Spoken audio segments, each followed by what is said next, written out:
So, for the people here, at the BBC Introducing Musicians Masterclass, I think you all know who Gary is, and maybe you could say a quick hello to them. Hello, everybody. Abbey Road, my favourite place. Love recording there. Clearly, as he made the effort to be there today.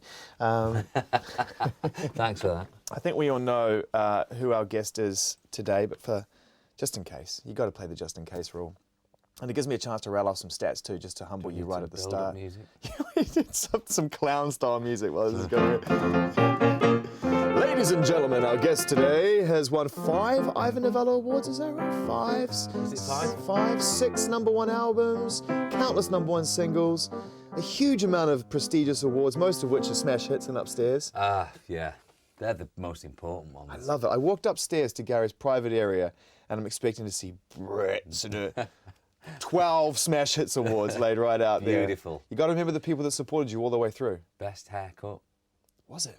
Yeah, best haircut we won. I bet it wasn't as good as the one you got right now. I bet, in fact, that haircut has dated dramatically. I'd win it again now. You win it definitely now. Yeah. It's a strong look. Thank you. Good to see you. Thank you. Nice Thank to you meet for joining us. And I suppose you should say hello to everybody watching this right now as well, all the musicians who are gathered around watching this on tape. Mm-hmm. We're going to do our best to try and find out what songwriting means to you and tell a story through, your experience as an incredible songwriter. Many consider you to be Britain's greatest songwriter. And That was me that started that rumour. That's a good one to start. Yeah. I suppose the obvious place to begin, Gary, is your first memory of music when it really hit, not just as a baby, or maybe it was as a baby, but when you realised that it was something that went deeper than just listening to it. Yeah, I think the realisation moment of there was something amazing happening around my ears, that was listening to the radio and hearing Soft Cell, Tainted Love. It was one of those tracks where you couldn't distinguish what was going on, but it just sounded like euphoria. That's what it sounded like to me. I absolutely just loved all the elements, the voice, the synths. It was the chorus, the chimes, the bells. I just loved it. And from then progressed to Depeche Mode and Just Can't Get Enough. It was always pop music that got me excited. It was those sounds and it was those big hooks. It's amazing you should talk about those songs as pop songs, because they're incredibly complex and very credible pop songs. Depeche Mode are a very credible pop band. And, have actually gone on a journey many would consider to be alternative and not pop, and yet that's where they're rooted at. Martin Gore is one of the great pop songwriters of all time, isn't he? What is it about Martin Gore, do you think, that is so fantastic? He's very individual, unique. And, when you look at bands that have really lasted, I guess the bands that sound completely different in 2011 than they did when they started, the real, true people who've survived year after year in the music industry are the ones that they're on a journey to somewhere. Not the ones that you play a record and you go, oh, he's still there, bashing it out, same thing, same guitar sound, Nothing against status quo, but I understand what you're saying. Hey, don't go there. We could fall out early. I know. Yeah. I know. I'll draw a line in the sand right now. We're off the quo. Yeah. Do you remember what your first song was that you wrote as a young person? I don't remember the very individual composition, but I used to write in batches. Batch 1, I'd have 8 songs. Batch 2, So batch crazy. 3. I used to do the same thing with rhymes. I used to write albums, fully conceived albums of 10. People don't want to hear this, actually. Sorry, as you were. Yeah, no, that's how I used to write. And because I used to put everything to tape live, I used to play it as I was singing it. You were 3 minutes in and that one's done, right? Next one, play and press pause. Yeah. Undo the pause, ready for another song. So it happened in big clumps of music rather than just one here, one there. It shows a huge level of ambition even early on, that you were looking at music. You were trying to find your craft, really work on your craft. It wasn't just like, I've written a song that I'm feeling right now. It's like, here's another one, here's another one, here's a workman's ethic. I don't know if it was ambition. I just loved it. Yeah. I really loved it. And I couldn't imagine a life of being a songwriter. I always imagined a life of being a singer and making a living. But I never really at that point thought, this will be my job. It was just fun. It was fun to be coming up with something that had never been done before, that had never been written before. The funny thing about early writing for me was how influenced I was from where I'd worked, because I worked in working men's clubs from 11. I used to play piano in a bar at 11, and then at 13 I moved to a social club where there was comedians, there were singers, and it was that environment where they would arrive and they'd give you a book full of music, and without any rehearsals they'd be introduced and you were playing the music behind what they were singing. And a lot of they'd be songs you knew, but a lot of them you'd sometimes be playing for the first time. And I realised in my first year as a songwriter how blessed I was, because in those working men's clubs, you're not playing people's track 7 and track 8, you're playing the biggest hits in the world in the last 30 years. That's a masterclass right there. Exactly. So you're seeing how these enormous records, what they consist of, what the build is, how long the verses are, what a middle eight is. Because there is an element of math to it, and this isn't to try and demystify it or to take away the romance of writing songs. We all know it's a very personal expression, but there is, I mean, chords exist in an order for a reason, don't they, in the way that they flow. And I mean, I think there is something to be said for understanding those progressions. Yeah, definitely. And to try and always chip away at changing them slightly, but songs have a structure. They have especially in pop music, which I never want to move from. I love pop music. And even though I referred to Depeche Mode as pop music, that's pop music for me. The idea of pop music being fake and all the rest of it, that's not pop music to me. That's still just fake music where someone's been plastered on top of. The real great pop stars to me are the Elvis Presley and the Beatles and Madonna and the great pop artists, because they're popular. They're popular to a lot of people, and the reason for that is that they do music that appeals to a lot of people. There's a certain understanding from the listener, that a trust that the person who's written that song knows where they want to go as well as the artist. And I think you're right there. In learning how to write those songs in the working man's clubs and getting a broader understanding of some of the great songs that were written before, and just getting that base knowledge, at some point you have to develop your own style, your own voice, otherwise you'd still be there. What was the turning point for you, and when did you really feel comfortable that you were a writer that was expressing yourself and your own views and not necessarily those of the writers that had gone before? I could say throughout the 90s I didn't have any views, really. I always felt that lyrics were a weak point for me, and I was often a copier of lyrics. I would use other people's emotions. I'd listen to conversations and talk to friends, and I always stole my lyrics from people around me and very seldom ever looked inside myself to write lyrics. That's something I actually have acquired and added to my skill this time round. You have the experience now to draw upon those things, don't you? I had the experience, but as a teenager, I spent so much time involved in music. I got to sort of 19, I didn't really have any opinions. I'd just done music for so long that and then of course, you join the band, and what happens is even though I was in the band for 5 years, your life goes on hold a little bit. You stop growing, really. You're just learning about what you're doing. Your life's been turned upside down.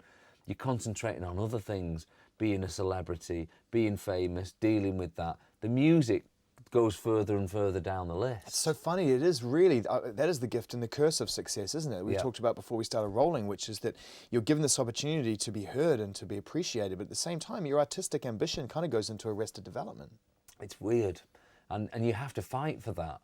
And of course, that's something, for me, the first time around, it was much tougher than this time, because it was only me who was writing. Everyone our manager used to say, right, okay, everyone's got 10 days off, but Gary, we need the next album. So everyone used to go on holiday, and I'd be back in the studio writing in 10 days the next album. And you're back in the working man's club at that point in a way, aren't you? Well, it's back to churning it out, and you're on your instinct, but the other side of that is we're being successful. I've got lots of confidence. So here's another one, and it's something great. And there's a piece of it which you go, wow, what a time that was. I remember being asked, we need a first single for this new album, have a think. And then at 6 o'clock that evening, you deliver Pray. And they all go, this is amazing. And how did that start? How did Pray start? You've got a keyboard in front of you. We should make the most of it. I mean, what was the first chord and how did that, do you remember? Pray was, well, in those days, I actually sang a full tone above where I sing now. Right, so right, if you come to any of our concerts now and listen closely, everything's now a tone below where God it bless was. age. But this started, if I played you the demo of this, which of course I haven't got, it was almost like a Simple Minds track, this was, when it started. Little music guitar, yeah. And then I added the hook. All I do each night is pray. And do the words come at the same how high time? it is? Hoping that I'll be above with you again someday. Do the words come that easily to you when you're writing the song, or do you get the melody first in that situation and sort of go da da da da da da da, and then kind of work it out? Music's first for me every time. Still is. And what words are going to fit into the melody? How's it going to flow? What's the best? Yeah, I often start with a lyric, actually. I often start with a concept, an idea, a line I've heard someone say or something I've read in a magazine. Prayer was obviously a pretty big thing for you, and certainly throughout your career, faith and prayer, and really, you've definitely, revolved around that philosophy or that concept loosely and sometimes specifically. I mean, your first song, according to, the rough guide I was reading earlier on today, was Let's Pray for Christmas. And then, of course, you've got Pray. And so these things, I don't know if you've ever acknowledged it, but are you a man of faith, Gary Barlow? Ooh, now there's a question. Shall we bypass that one altogether? It's so funny, though, you've talked about that, because, I mean, since then, I don't think I've written anything with any religious aspect to it. But it's funny because in the last few weeks, I've written a couple of songs that talk about that. We'll come back to that another time. Yeah, round two. When a song like Pray comes from that environment, and unlike today, where you're obviously collaborating more closely with your friends and take that, and like you say, you're drawing further from within to write songs. Back then, you have 10 days, bang, bang, bang. I've written the song Pray, check it out. And then it goes to number one. And it becomes this huge hit. Do you feel somewhat detached from that experience when it becomes a big hit like that, given the environment in which you wrote it? Does that make sense? No. Absolutely. The commercial side of it, I am a complete whore. I love it. Yeah. I love success. Yeah. I think it's beautiful. It's so nice. I love the letters that people send you. This song's changed my life. It's too much of a lie if I sat here and go, oh no, I just do it and it goes out there. I mean, look at the position we're in. We're writing music. I think about our whole job, going on tour, going on TV, writing songs, producing albums. It's amazing, and the reason it's amazing is because every aspect of it, it's designed to make people happy, to make their day better. That's an unbelievable job. If you've got a job like that, then hold on to it, because it's fantastic, and it's probably not going to last too long, because it's such a blessed position we're in. Just work hard, put out your best stuff, dig deep for you, dig deeper than you've ever dug before. It's just beautiful. And when I drive down the road and a song comes on the radio, it's just like, this is amazing. Well, I went to the cafe across the road while I was here, and they were playing a Take That song. I wondered if that was part and parcel of having the studio across the road. I had that arranged. Nice, yeah. So when he arrives, on it goes. They must have seen me coming, because it was at least halfway through. You had, hit song after hit song for 5 to 6 years in the 90s, and Take That had become the most successful pop group since the Beatles, really, in the United Kingdom, and a huge achievement. You are the chief songwriter at this point. Was there ever a time as a writer that you felt the pressure was burning you out, that you felt like you were heading towards a position of writer's block, or that did the success start to affect your writing? No. It actually amplified it. I was writing more at the end than I was at the start. A case of like more confidence, more songs? Well, the other thing I'd done is I'd started to work with other people as well. I'd started discovering what it was like to co-write. And that was really nice, because all of a sudden I'm going and sitting at a piano and someone else is going, but you could go there. Oh yeah. I just learned something new, yeah. So that was a big moment for me, and it was something I was really enjoying. And so I'd started getting into that towards the end of the band.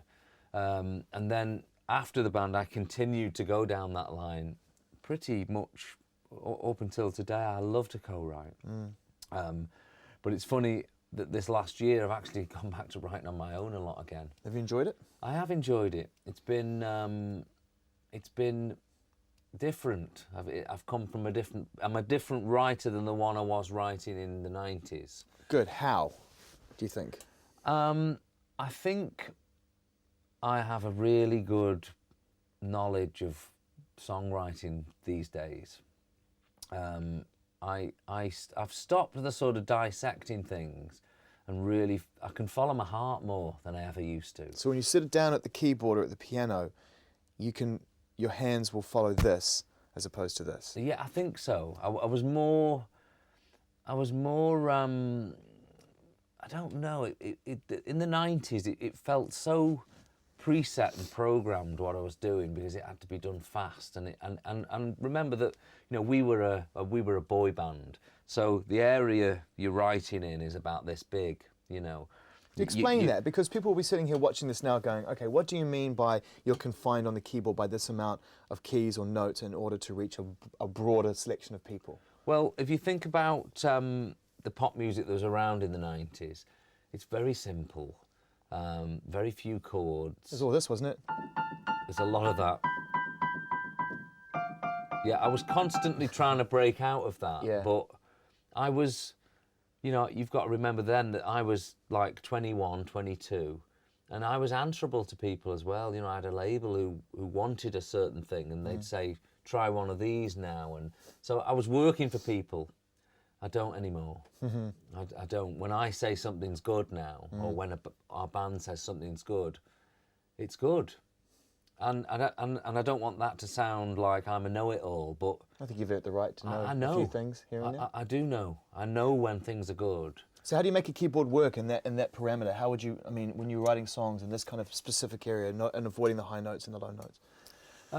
It's more when I describe this, I'm meaning more as a, you know, oh, you can't go not too many minor chords. You know, it's those sort of confinements which I don't have anymore.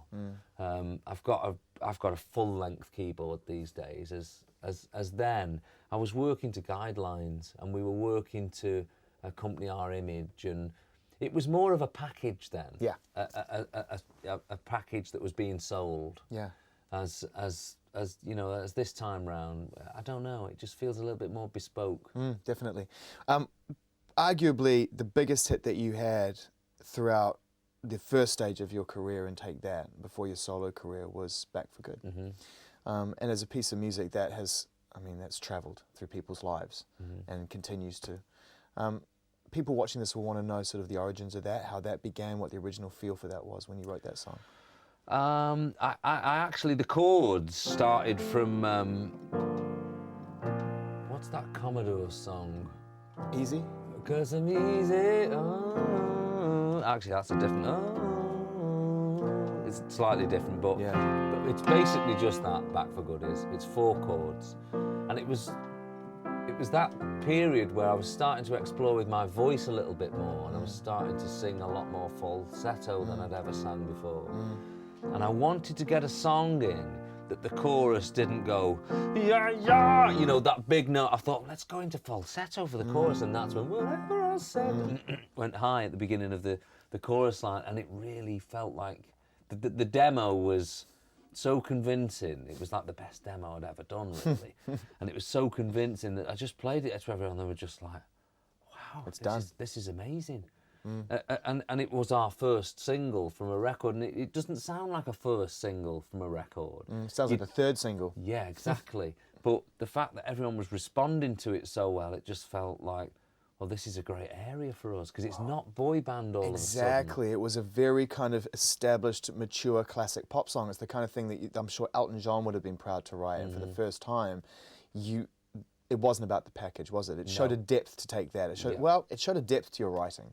Yeah. And the success came accordingly. All of a sudden, you were established as more than just the chief writer for a boy band, travelling the world, dancing on a stage. You were actually like, this guy's a contender. He's an Ivor Novello winner. That must have felt good. It was nice. It's nice to see, because at last I felt like it was a song I could play to everybody, all my friends.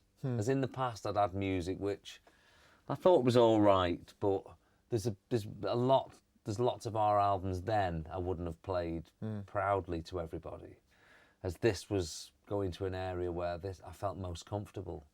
This was in that Neil Diamond, classic Elton song. John, Absolutely. Billy Joel. This was in an area I could see myself working towards. Then, obviously, things in Take That came to a grinding halt. You know, we're not here to talk about the demise of Take That in the first round. But what I'm interested to talk about is, in the days, weeks, months, years following, you know, Take That's separation, and you released solo albums. Did you find that freeing? Was that an enjoyable process being on your own? The interesting time for me was how much America was starting to influence me, because we'd had a hit there with Back for Good. And it was one of those crazy situations that about 4 months after we'd had a #3 record there, the band split up. And so, typical, hello. And the Verve were taking notes, by the way. Right. The Verve were taking notes. Right. So at that point, the guy that had signed us, Clive Davis, was looking to me as... it was an odd thing, because when Back for Good was out, he never wanted the band in America. He never thought the image of the band matched the song. And so when we eventually went there and did Letterman, he was like at the styling meetings and everything, you know, he really wanted us to not look like a boy band. Yeah. And so when the news of the band splitting up came, it didn't bother him that much. He was like, well, I'll sign Gary straight away. I want a songwriter. Yeah. And so that was exciting for me, because I thought, okay, so it's not just going to be releasing albums in England. That this is going to be interesting. It's Clive Davis has the magic touch. This guy is a legend. You well, know? I'd heard a lot about him, and I was a bit like, okay, wow, I'm dealing with massive power here now. And so the downside of that was he really tried to change me. He really tried to make me co-write with people I wasn't crazy about co-writing, push me towards an area of music I was trying to get away from. And it was one of those classic situations that in the end, after all of it, I ended up with no confidence as a songwriter. And it's like taking the confidence away from the Premiership winners. There's no team left. You know, when a football team doesn't have confidence, they don't play properly. The luck doesn't come your way.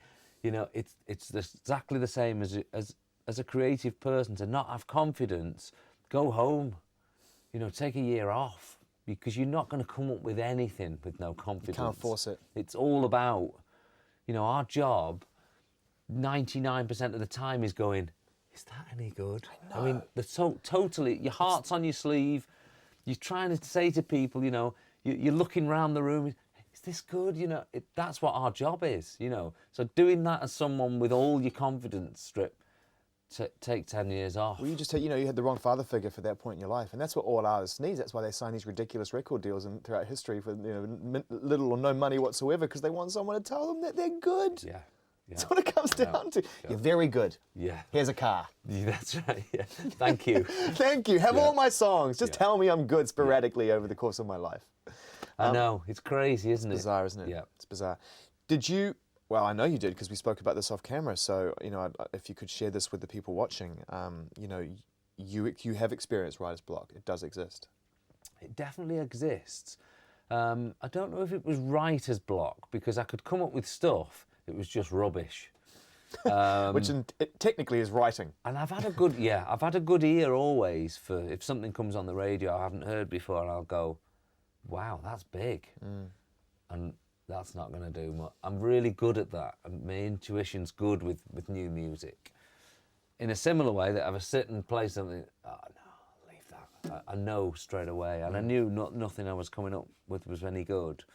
And so here we are in a new stage of life, and you've lost most of your tool bag. You know, most of what you do, the big part of you, it's gone. It's evaporated, and so you question: is it going to come back? What's next? I'm 25. What am I going to do for the rest of my life? I'm not even qualified to work a till at Tesco's. I've got no qualifications at all. All I'm qualified in is music. And I've lost my job. That's not fair at 25. That's not something you should feel, you should go through, really, certainly at that age, I think, as to be. But that's this industry. This is the privileged position we have. And when your time's up, it's where's the next one? So what did you do? You wrote for other people? Yeah, I did a mixture of stuff. I went to live in LA for a year, which was great because, ignoring music for a second, I was doing stuff in LA I hadn't done for 10 years, like going into a supermarket, walking around it. Wow. Getting to live some life. Look at all the brands of toothpaste. What? This is unbelievable. Especially in America, they love cleaning their teeth out there. LA. I mean, seriously. That's right. Amazing. That's funny because I had my teeth whitened while I was there. Figured you did. There you go. Figured there you did. You go. I wouldn't get very far in LA, you see. Too much coffee in my life. Right, Too much coffee. Right. But I had a year of getting my life back. Getting my life back. My son had just been born. I watched him cough and sneeze and walk, and for the first time I did all of that. Beautiful. What a blessing. This is the material that's going to inform your writing. I wished I'd have known then what was coming ahead, because I'd have enjoyed those years more, because maybe you wouldn't have taken as much in if you'd known that it was just a hiatus from where you needed to be again. Maybe. But for sure I was learning. I was learning every day at that point. So when did the confidence for you as a writer go from, okay, this is my trade, I'll write for this person, I'll write for that person, let's keep some bread on the table, let's keep the fridge full, let's just stay in the game, keep our feet under the table, weather this. When did that confidence in you as a writer and the idea of getting the boys back together and, that transition from the wilderness, which I think it's safe to call it, as far as most people are concerned, to being back in the public eye and writing songs again? I had 4 years from 2000, 4.5 years of just sort of being a jobbing songwriter, writing to briefs, taking A&R meetings. Was that easy for you? Writing for, I suppose it was, Working Men's Club again in a way. You know what, it was fine. It was fine. There's a part of me that, I don't know, it's an area of the industry which exists, but one, I don't know the answer to that one. Because unless you've got a voice like Shirley Bassey or just being a singer, I don't know, it's not enough for people anymore. It's not enough for me. Unless you're a Leona Lewis, or I need more from artists these days.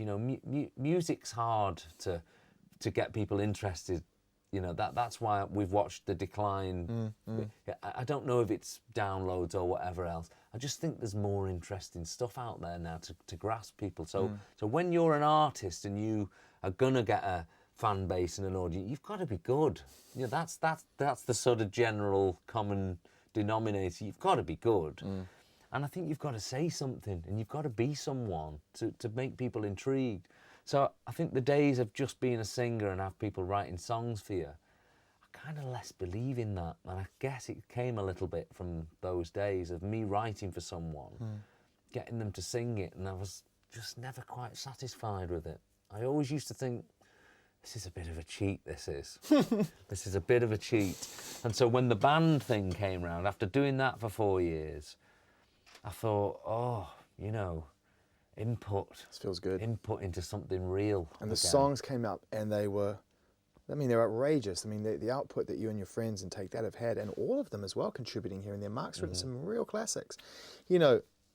Confidence again, once the people voted in you again, gave you that confidence. I mean, patience, for instance, and let's talk about that. I mean, what a first statement to make upon your return. Have a little patience. I mean, so much about that song speaks to people, speaks to you, your story. Talk us through Patience and how that one came about. Yeah, Patience we wrote with, we got a partner quite early on our first record, John Shanks, amazing guitarist. So he would sit in the studio doing these lines and things which you can't even imagine. Great chord runs. There's a big split between a pianist and a guitarist. Now, I don't play guitar. I understand it. I can tell a guitarist what I want to hear, but I can't play. And guitarists write songs very different from keyboard players. Let's have a look at your hands. How big are your hands? They're pretty big. Dude, you could look at that. Yeah. Pretty big. You're a I could bass be in player. goal. You're a bass player. I could be in goal. You could be in goal. Yeah. You know, a lot of keyboard things, you know, we change the bass notes and all the rest of it. With guitarists, you're getting your C, you're getting your G, E minor. You know, they're really straight, but they sound great. Yeah, yeah. So when John comes up with... And he's just doing that. I was straight in. Yeah. I just loved it straight away. Yeah. And then he released into the C, and then I was in for I wanted to go falsetto again. I wanted to be big. I wanted to get back to that Back for Good stage where, you know, it's just one of those things where the stars align just at the right point. You know, I'd had 10 years of this. I could see this song, but I couldn't hear it, and there it was, right in front of me. That song has such an enormous build, and by the end of it, I mean, the euphoria is out the park, isn't it, on that one? I mean, you're really delivering the note, and everything comes together. And, you know, when that song is being written as well, do you hear that in your head? Do you hear the build and the dynamics and the rise, you know? Well, it's funny because I spent years telling everyone around me I'll never be an artist again, never want to sing again, and subsequently didn't really sing for about 6-7 years at all. On demos now and again, but very seldom. If I could get someone else to do it, I would. And until I heard the first Coldplay album, and I realised that you could be in a rock band and not have a husky. Yeah. It's the most beautiful voice. And I thought... That's a classic album. I could see myself doing that. And for the first time in years, I could see a place again.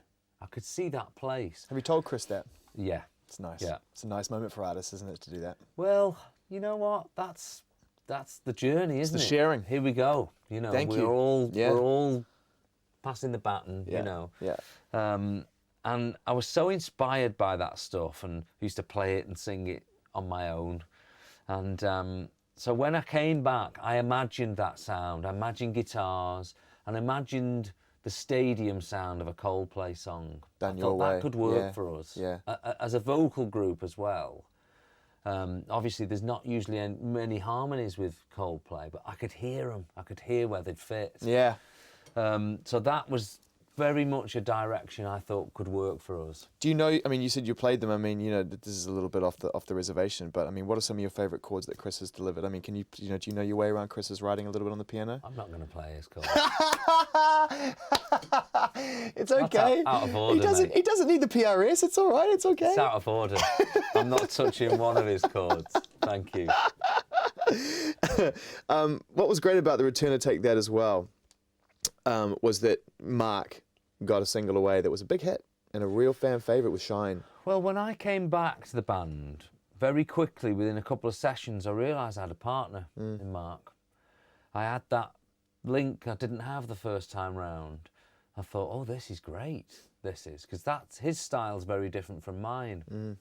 And so we were good partners for each other.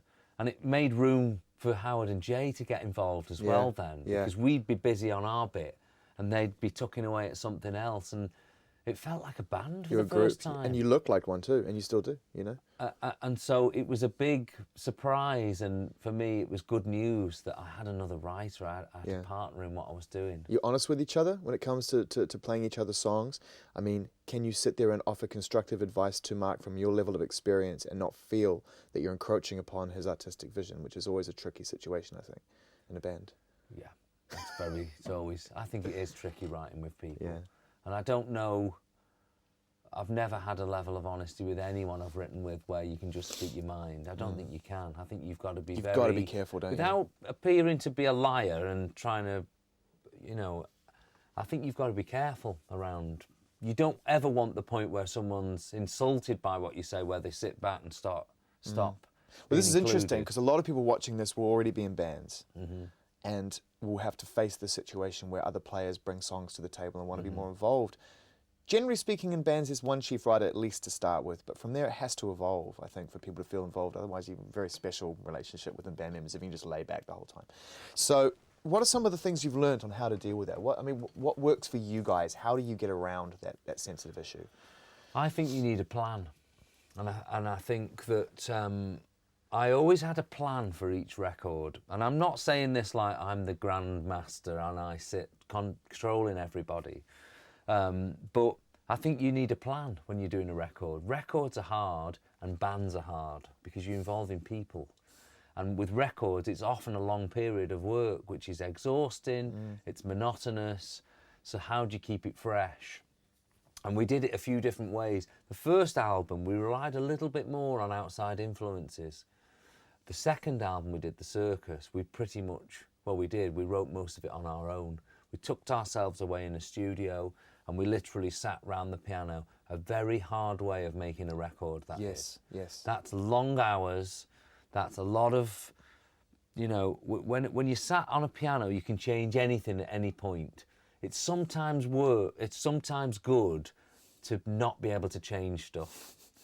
That otherwise you can rewrite things a million times. You can never get anywhere. So from that, I then had the whole thing of Robbie coming back into the band. So I'm sat there thinking, okay. He's a writer. I'm a writer. Yeah. Mark's a writer. Yeah. Robbie's a writer. Now listen, on a 3-minute single, how much of each individual can you, I mean, how do you go down that way? You sound like Radiohead. So I had a plan straight away. I thought, I know what I'm going to do. I'm going to become like one of these hip-hop producers. I'm going to make backing tracks. But not just, you know, a kick, snare, drum and a piano. I went to town on these backing tracks. I got drummers in, guitarists. So you press play and you go, this is a hit, what is it? It's formed, and it hasn't even got a melody or a lyric on it. Wow. So what I had was then, everyone would come in the studio. So I've got 4 guys sat there, I'd go play. And then we'd have 2 mics up, recording everything everyone sang. And everyone would be coming out with melodies, lyrics. Love that. So all of a sudden, you've got 16 bits of a song, and you go, right, well, that bit's great, let's put that there, and it becomes like a puzzle then. I love that. So all of a sudden, you're reinventing what you do. So I've done this for 20 years, and I'm now doing it a different way than I've ever done it before. Did you find that some of the melodies that the guys were bringing to the table matched the ones you already had in your head, or did it surprise you that they were so... I really made a point of not having any. How can you not have a melody in your head when you're making an entire song? You must have something floating around. No, because I really concentrated on the chords being like the best chord, like the chords to a hit record, right? Just think about that for a second. You play the chords to a hit record. You know what it is. So I really made sure that they were working, that all the voicings were good, that they were in the key where people would be able to sing them, and every one sounded different from the next. And what you get is when you do that, when you hit play, you have 3 runs of a track where you come up with all these amazing ideas. And on the 3rd or 4th run, the ideas get less and less. So at that point, you go play and another song comes up and everyone's at it again. Wow. So within an hour, you've got 6 or 7. The basis of an album, yeah. You've got the basics of a real good album. Oh man, I would love to have seen your face at the end of that sort of hour. You must just be sitting there going, thank God that worked. Yeah, and all of a sudden you're already going, the 3rd one's a single, 5th one's a single. I mean, it's amazing. And this is how the flood happened? You brought the track into to the guys and it happened? Track, yeah. Talk us through the chord structure for The Flood. I mean, how that came about. Flood's a really complicated record. I know. What a crazy hit single that one is. It's the closest thing to prog I think you guys have done. I have no idea what you're singing about either. I don't think anybody does. Really? Something is very that right? Really lost on that one. And I've really listened to it over and over again. Because the first bit I get when you're going through, you know, but then when you dancing, is it Dancing on the Rain? Yeah, Dancing with the Rain. Dancing with the Rain? Yeah. Yeah, no, it's just about being in a band, basically. Right. Yeah, it's and the flood is a metaphor for... Well, I mean, basically, when we got together, our lives were turned upside down. Yeah. And it's just like there were more the of them bows than us. breaking and there's more of them than us, Yes. you know. Now they say we'll never dance again. Here we are. It's quite biblical. I know you say that you haven't referred to things like that before, but that's quite a biblical feel to that song. I think the lyrics are killer in that one. Amazing, amazing. And obviously it connected completely with people irrespective of whether they got it or otherwise. It meant something to them. I think that's what's great about pop music. So back to the chords. So how did that sort of, it's a complex one. So just give us even one transition. It's in a few different keys as well. And I've obviously got to remember what key we're in. You do, you're on tour in a couple of months. I don't even know it. We mapped the moon and the star, then you forgave them. We will meet you where the lights are. Yeah, it's a few different sections as well. It's a. I tell you what it was. That doesn't stop. That's always moving. I remember what it was now with this one. Is that what I did on some of the early backing tracks I made? Is I made too many sections because I thought if we just had a load of sections, then I can do them in any order You'll possible. find a melody, move it around, Because there's that whole bit where it goes, there's progress now. Oh, what's that first one? Did you just play there before? Yeah, it's a tricky... That should not be in a pop song.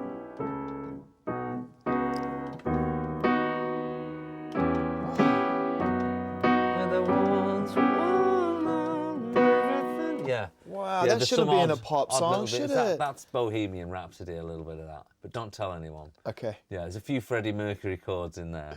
Freddie will understand. But that's what it was. It was never intended to be four sections. You know, I try and get to a chorus using just two sections if possible. So it was never meant to be that long, but because I'd added all these sections in thinking I'll find 2 or 3, everyone had written this song but used all the sections.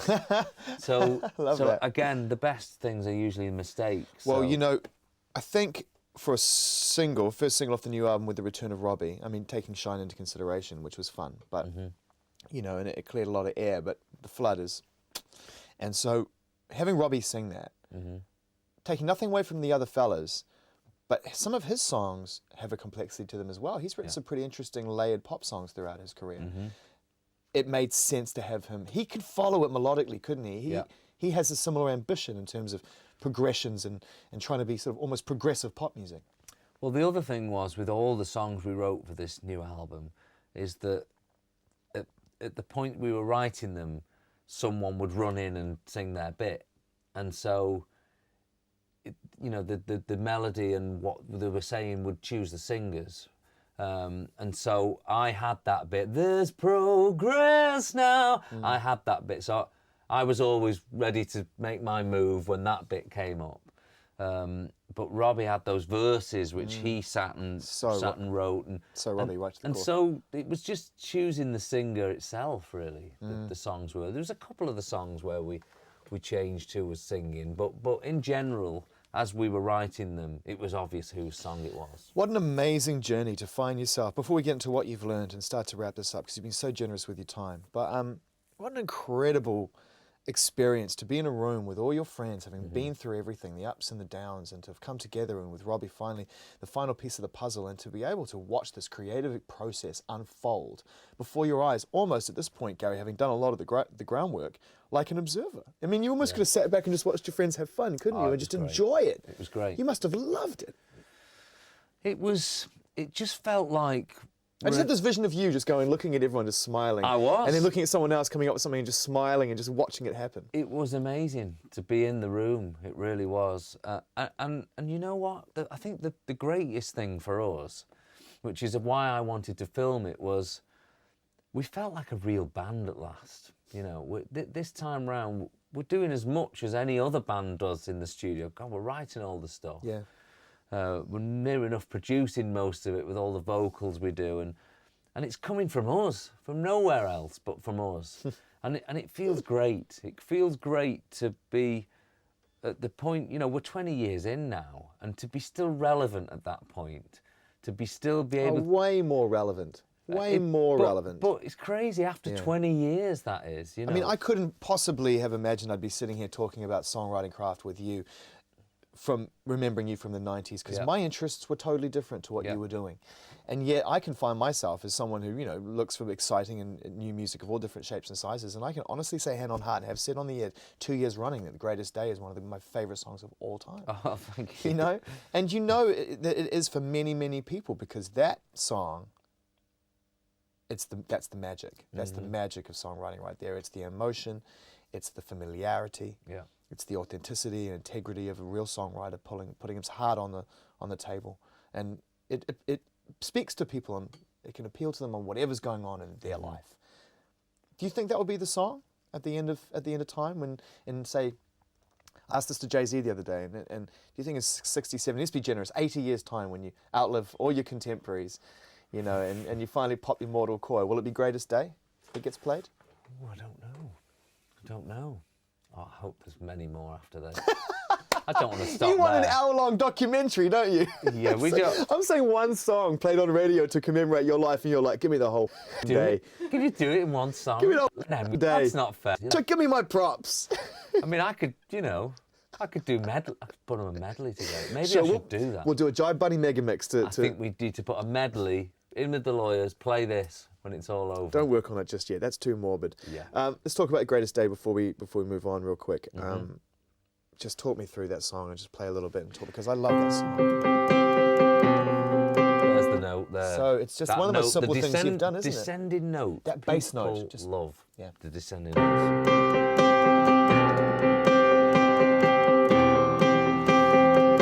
Have you noticed this hand's doing nothing different? Yeah, but it's keeping it together. It's the glue. It's keeping the tension there. Yes. That is. Keeps everyone. And that's the emotion. That's the Yeah. tension, and that's the Well, emotion. this is the drama down here. This Yeah. is. I love that. I love that one because that's unexpected. Go back. People would expect you to go another note down. So Okay. dun dun dun. Dun. Yeah. Do you know what I mean? But Yeah. you went low and then back up, which almost is what, to me, emotionally as a listener, creates the euphoria of the song. Like, we're gonna pick it back up. You know what I mean? There's the release. Yeah. It's setting it up for the big chorus. But then you got to go somewhere. There's a payoff coming, and you've got to find it. Yeah. And where's the chorus? Where is it? Stay close to me. Hold on, stay close to me. Watch the world come alive tonight. I mean, they're just very simple chords. Short sections. That song was all about short sections. But giving you so much space within the parameter of the song to be cheeky with the structure, the drop, the string build, the eventual delivery at the end. You know, the greatest trick the greatest achievement that song for me has is that you successfully reined in the dynamics and without making it sound claustrophobic. It explodes, and you, by reining in, I mean you actually lassoed it and caught the dynamic, because it could have just spiraled out of control. Yeah. It's an amazing achievement on that, because it's really emotional, that song, Yeah. isn't it? It feels like a goal scored, doesn't it? It really does. Yeah, I know. Okay, well, then it will be used for the Champions League and not for the end of your days. Let's do that. All right, we'll keep it at that. Before we let you go, I want to go through, a few little tricks of the trade that you've learned. People will be watching this thinking, okay, some practical advice. To me, the biggest sort of barrier, the biggest hurdle we've all got to get over as writers is keeping things fresh. And I always try and go into different keys. That you haven't been in Get away from C, because we've all sort of started to learn what we do in C. Yeah. So stay away from that and just go, I don't know, A flat. All of a sudden we're in a different area now. And you're lucky you have singers who can hit notes. Yeah, as well. But even if that's not the key you end up in, write it in there, and it feels different. Your hands are now shaped different because you're up high on these black notes. So just keep it fresh. I mean, one of the great things I've always had is I've always had a really good mind for technology. I can work a sequencer. I can work a keyboard. I can keep my ears fresh with sounds, new palettes of backdrops. Instead of just sat here, this would do my head in. Every day sat in front of a piano would do my head in. I like good sounds. I like to write to something that sounds completely different than something I worked the day before. So keep it fresh. And one of my best tricks is I go up and see my mum now and again for a few days.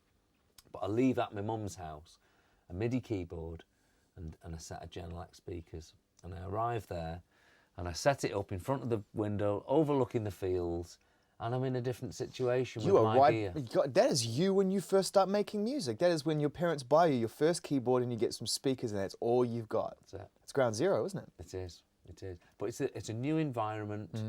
You know, even though you're on the same gear, the same sequencer, you're in a new place. You're looking at something different. The inspiration's coming from somewhere else. You know, the times I've been and checked in a hotel room in New York overlooking Central Park, Gen X. Boom.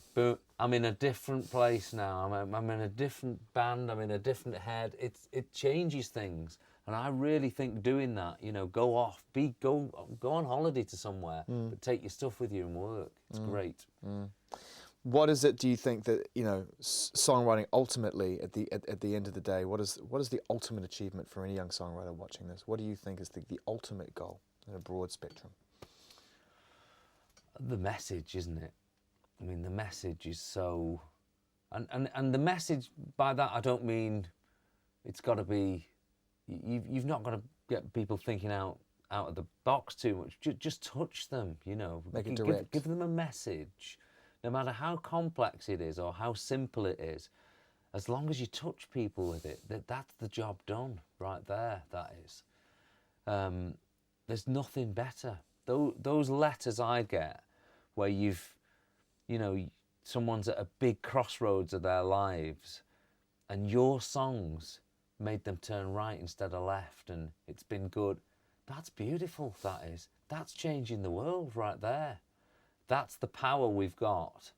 Work at it, be serious about it, put time in, because the more time, the more effort, the more of your heart and soul you get into there, the more chance you've got of touching people, I think. That's my opinion. That's the one I live by. Gary, thank you. Thank you so much for your time. Brilliant. Thank you for talking us through so candidly. Lovely to speak to you.